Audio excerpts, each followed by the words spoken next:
이번 이야기에는 다소 어설픈 연기가 포함되어 있습니다. 몰입을 방해하지 않도록 최대한 노력했지만 혹시 어색하더라도 애정으로 봐주세요. 시작합니다. 이웃들이 그러더라. 내 아들을 몇 년째 봐왔다고. 근데 나는 아이를 낳은 적이 없어. 지금 가가 몇 살이고? 한 8, 9살 됐나? 나는 그 말을 듣고 이웃을 멍하니 바라봤어. 무슨 얘기를 하는지 도무지 감이 안 잡혔거든. 내 표정이 그대로 드러났는지 그 사람이 바로 말을 이었어. 아니, 자네 귀여운 아들 있다 아이가. 아까도 저짝 골목에서 자전거 타고 지나가더만. 이제 초등학교 4학년쯤 됐지? 그 정도면 충분히 그 학년일 낀데. 상대는 바베지 부인이었어. 나이가 좀 있으신 편이긴 했지만 나는 그분이 치매 같은 걸 겪는다고 생각해 본 적은 없었어.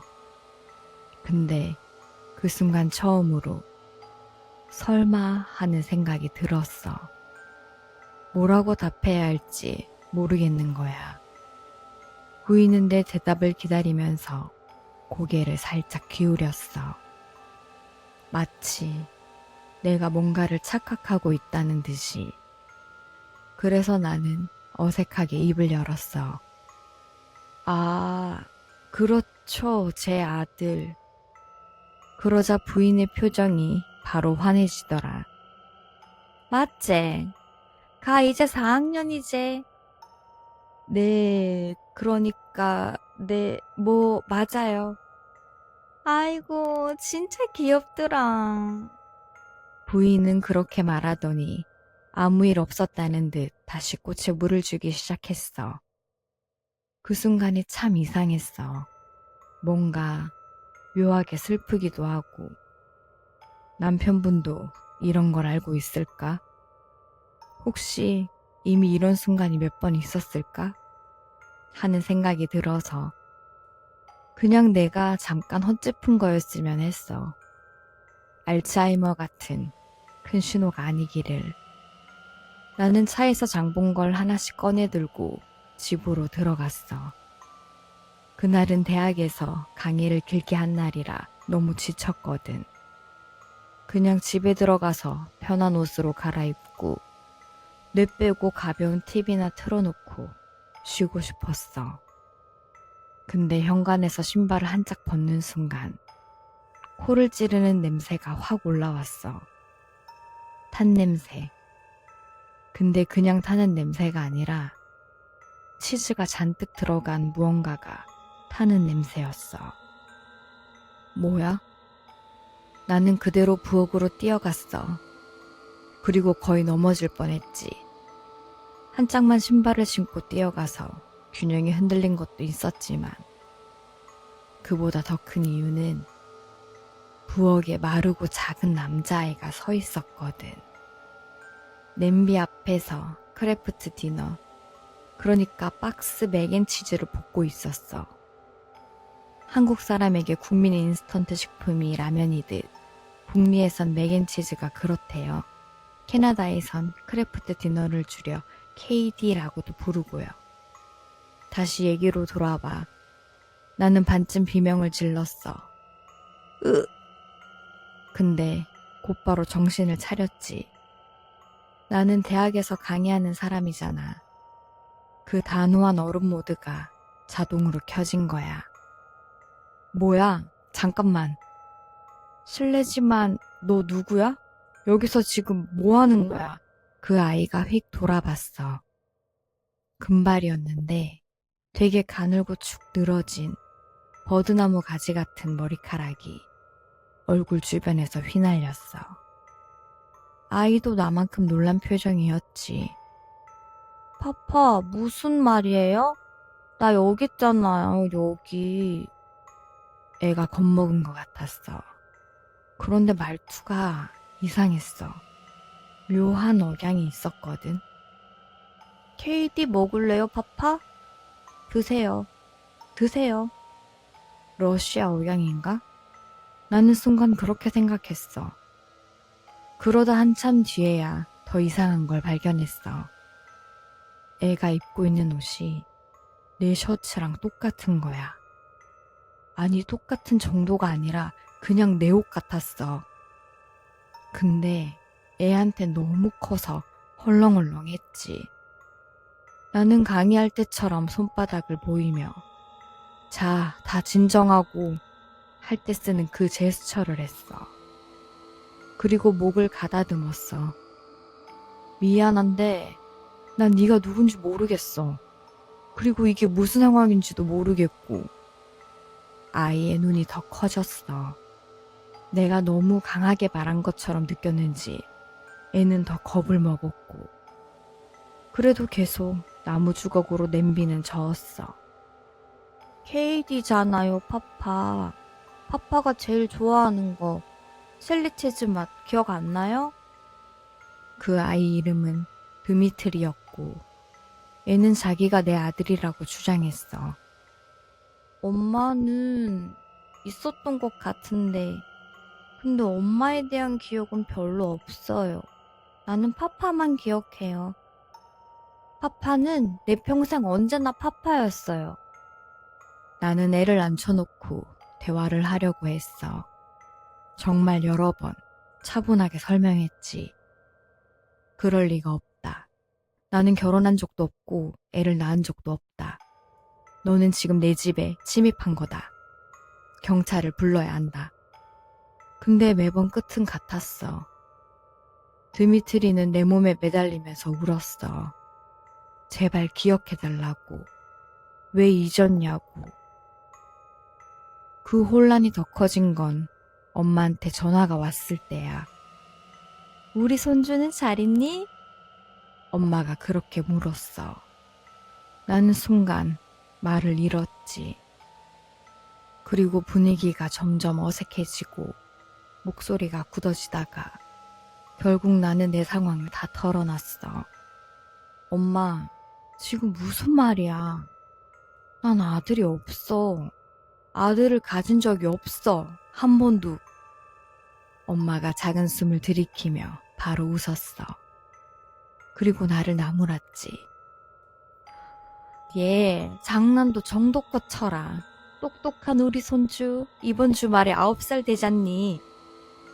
나는 전화를 끊었어.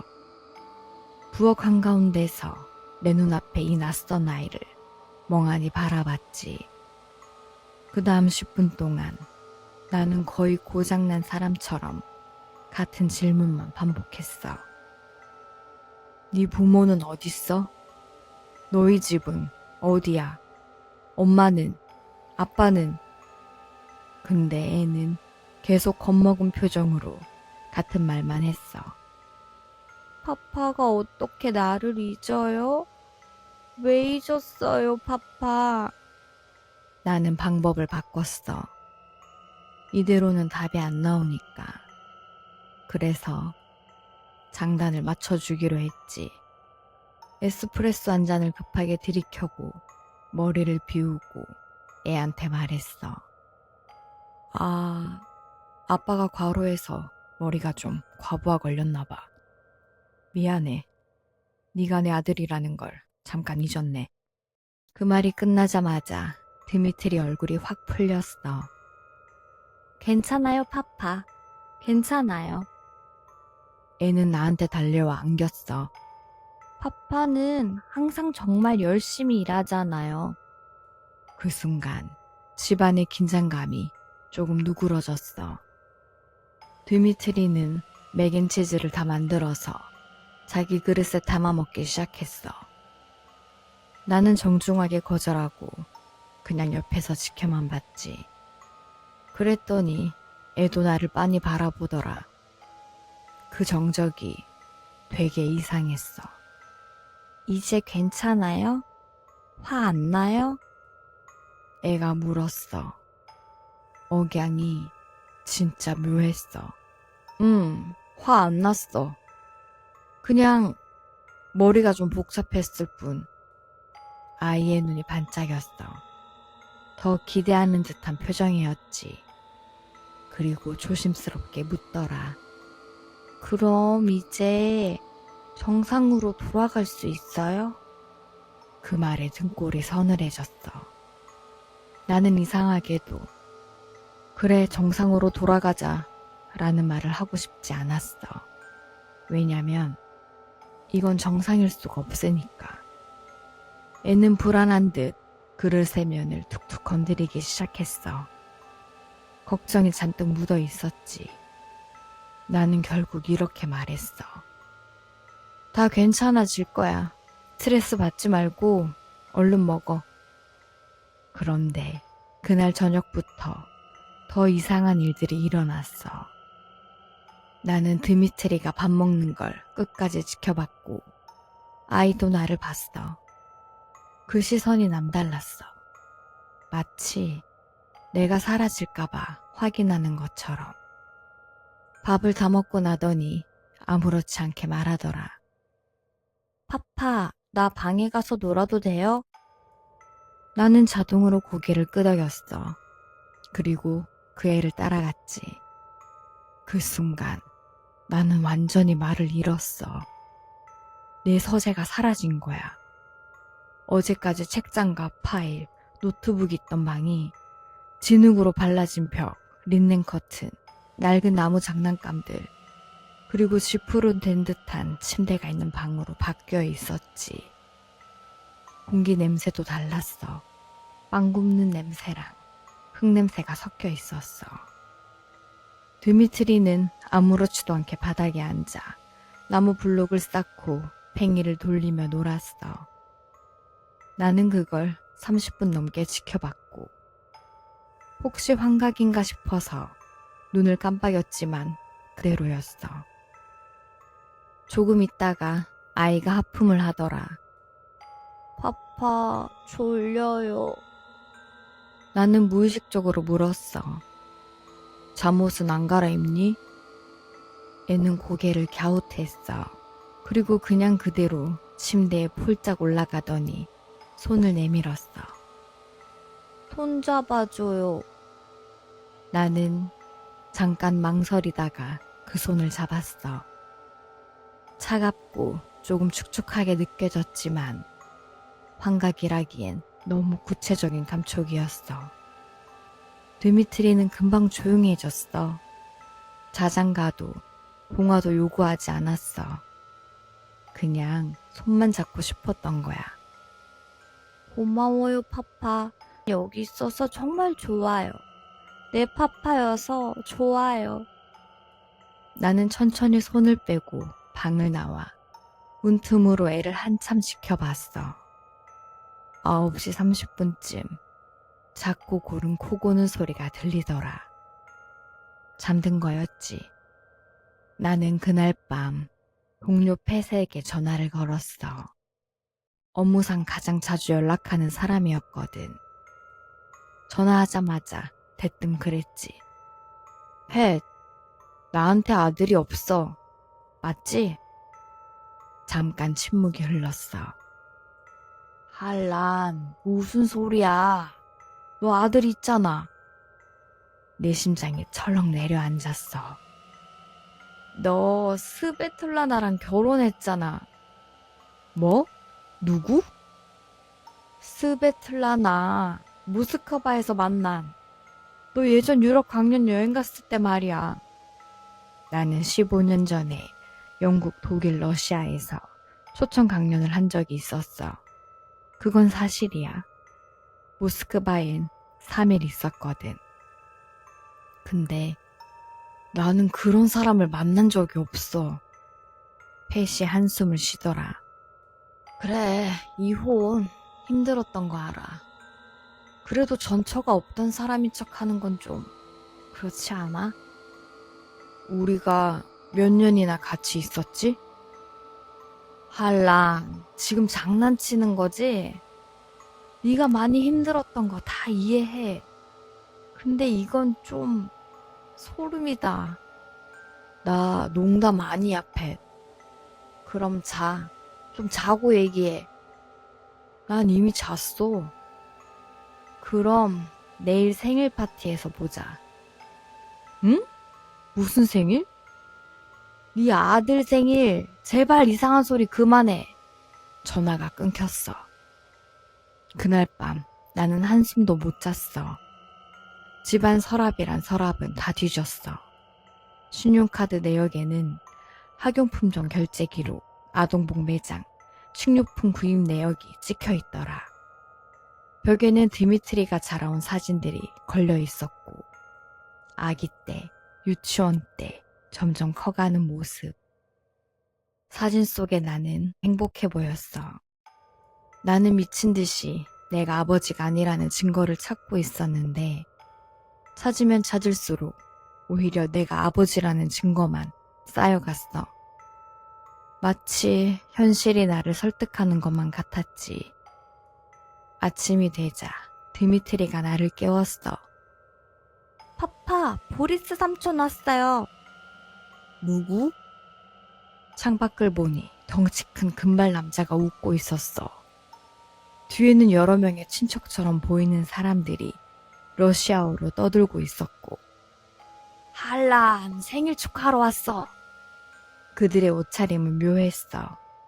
튜닉에 레깅스 같은 마치 전통 의상의 느낌이었지. 나는 얼어붙었어. 파파, 문 열어야 해요. 난 저 사람들 몰라. 알잖아요. 보리스 삼촌이요.